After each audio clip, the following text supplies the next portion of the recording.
I mean, I think you would agree with me that most people would rather be someone in hell than no one at all.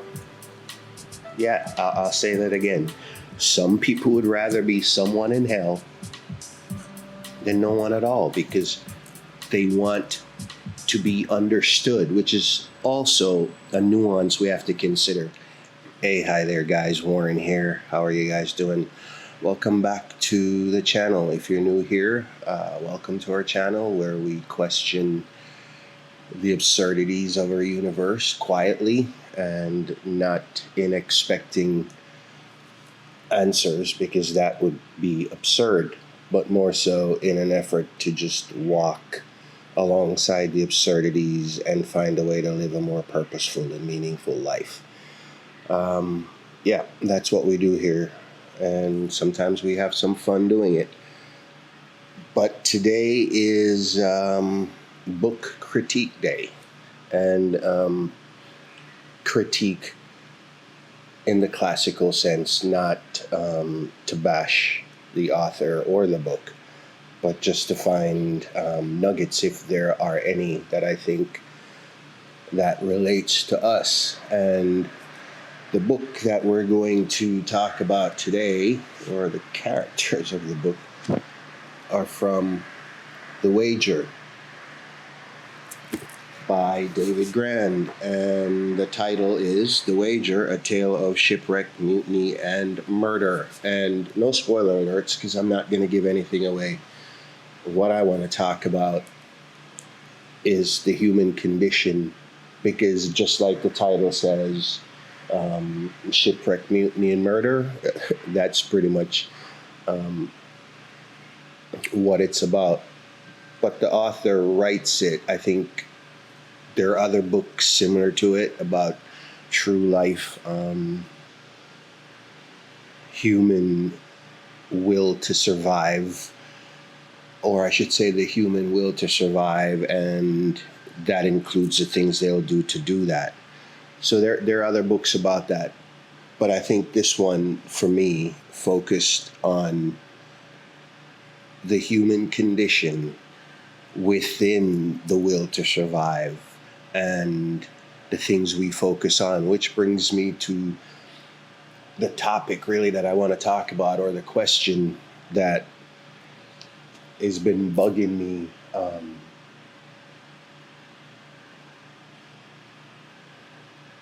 while reading the book, is why even in survival, right?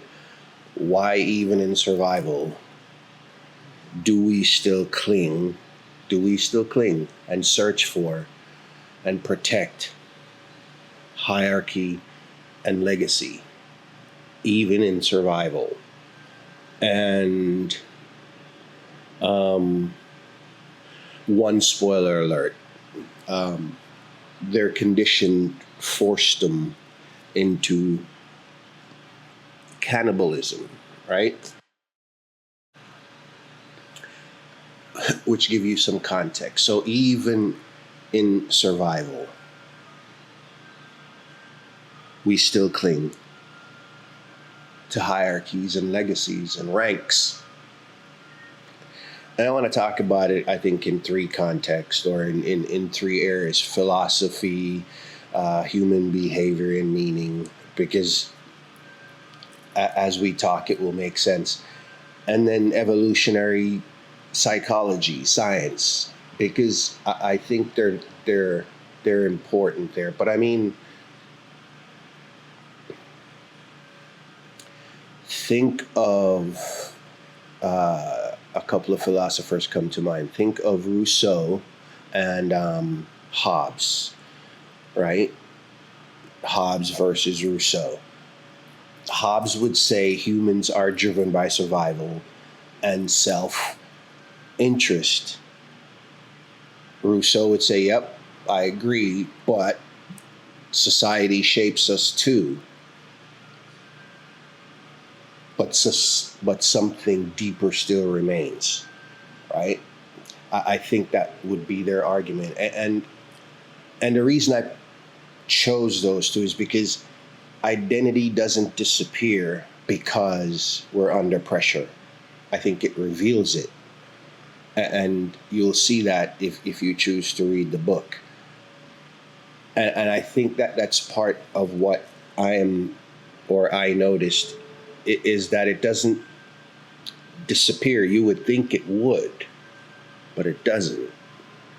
And I found that interesting, that in the wager, I thought that was very clearly revealed.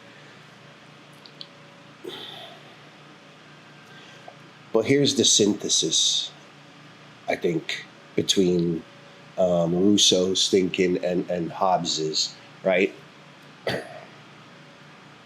I think, if I can take any liberties, in extreme conditions, and I think I said it before, we don't lose our identity, we cling to it harder. And I still find that so interesting, because they say not to necessarily Monday morning quarterback things or, spend the lottery you haven't won. But I think I wouldn't care less about my legacy or who is in charge, except for us falling into anarchy and chaos, which there's some of that. But I wouldn't care. Garbage truck.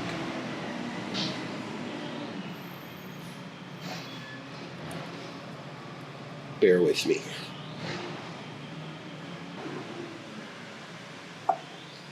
I mean, at least in this condition, it felt to me like hierarchy and legacy became the way to maintain meaning, order, per se. A way for them to say there's still someone, despite the depravities that existed.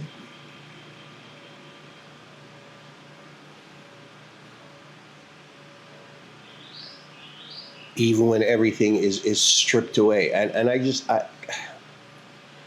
I found that really, really interesting. I still do. You're probably like, yeah, that's why you're talking about it. And then from the evolutionary psychology, science portion,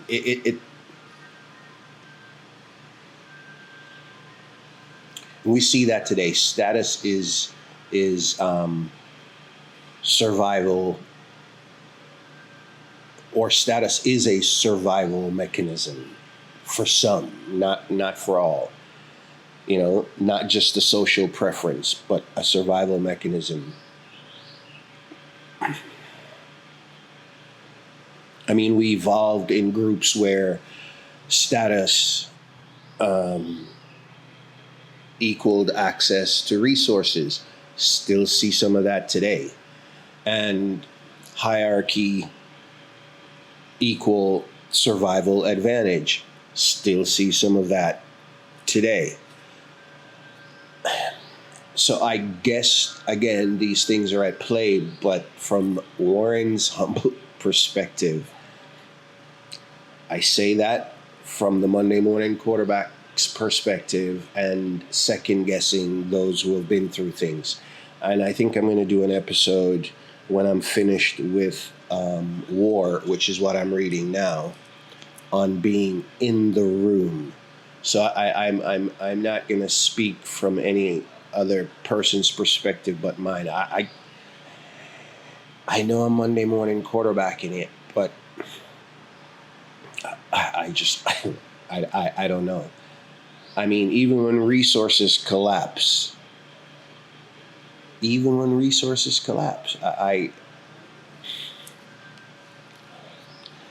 and I get it. It's interesting. We're talking about the science piece, and here's what it is. The brain doesn't turn that off, right? That's been turned on since our ancestors. The brain doesn't turn it off.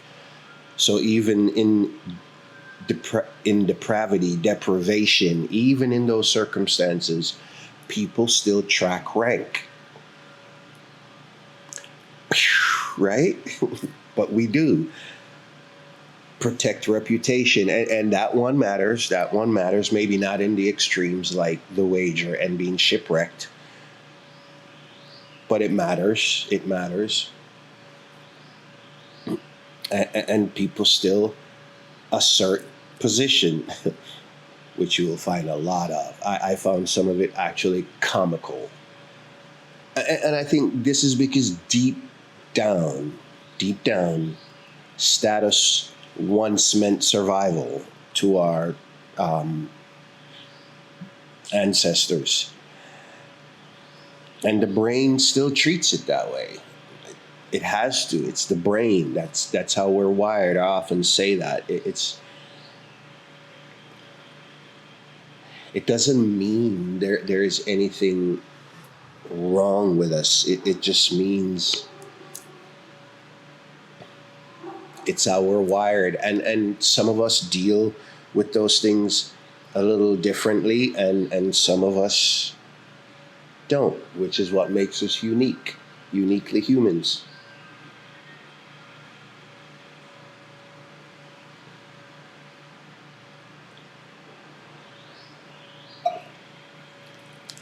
I mean, I think you would agree with me that most people would rather be someone in hell than no one at all. Yeah, I'll say that again. Some people would rather be someone in hell than no one at all because they want to be understood, which is also a nuance we have to consider. They want to be understood. Some want to just fit in, and I've done so many episodes on the difference between introverts, extroverts, and what I found out to be an outrovert. And I will stick one of the episodes up here or up here after, if you choose to watch them. But it is just the human condition, and I find it so fascinating. But no one, proper English here, everyone wants to be remembered, and I often don't go with such extremes. Most people, 99.99999% of us want to be remembered. And I would argue in a positive way. But when the odds are against you and you're not sure, right? If you're going to make it out of this thing, why does hierarchy, again, except for just falling into chaos and anarchy, why do we cling to hierarchy and rank? And I mean, I get it. I told you the answer. It's our brain. That's how we're wired. But even in suffering, I could leave the S there. Even in suffering, we search for meaning.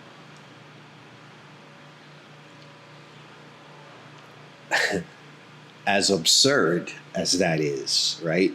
Hence our channel and hence our conversations. As absurd as that is, we still search for meaning, structure, which matters, right? I'm all about that. Probably the military mentality or mindset, but I agree with structure, and we still search for identity, and I get that because under the circumstances and with time on your hands, I am sure there were times when they probably asked that philosophical question that all of us have asked. At least there I go again using those extremes. Most of us have asked, which is identity. Who am I, right?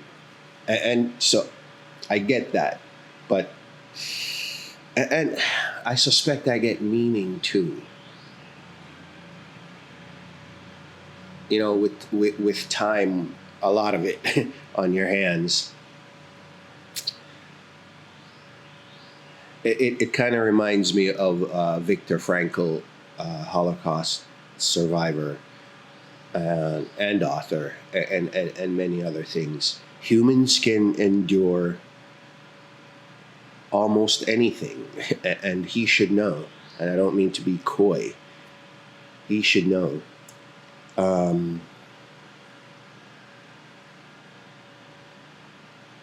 If it has meaning, and I suspect getting back home to their families, we could equate that to meaning.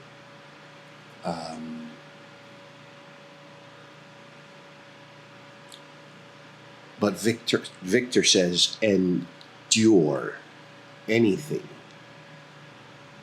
I'm asking, why are we clinging to two very superficial things during such times like surviving the Holocaust and concentration camps and the things that went on there?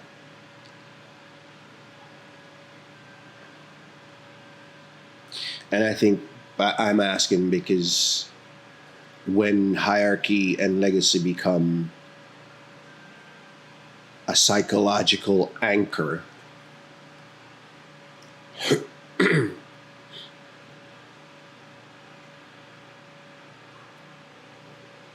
a narrative for why we're doing what we're doing, despite how we're doing it and despite who we're harming and hurting in the way we're going about it. And it also becomes a way of avoiding, I think I've been hinting at it, complete collapse and chaos. But it gives us a narrative. And not everybody's narrative is self-serving. Again, no, I'm not giving the book away. But it gives us a narrative. And I think in the context I'm asking it, or I've been throwing it around, it's more so in the nefarious things we will do.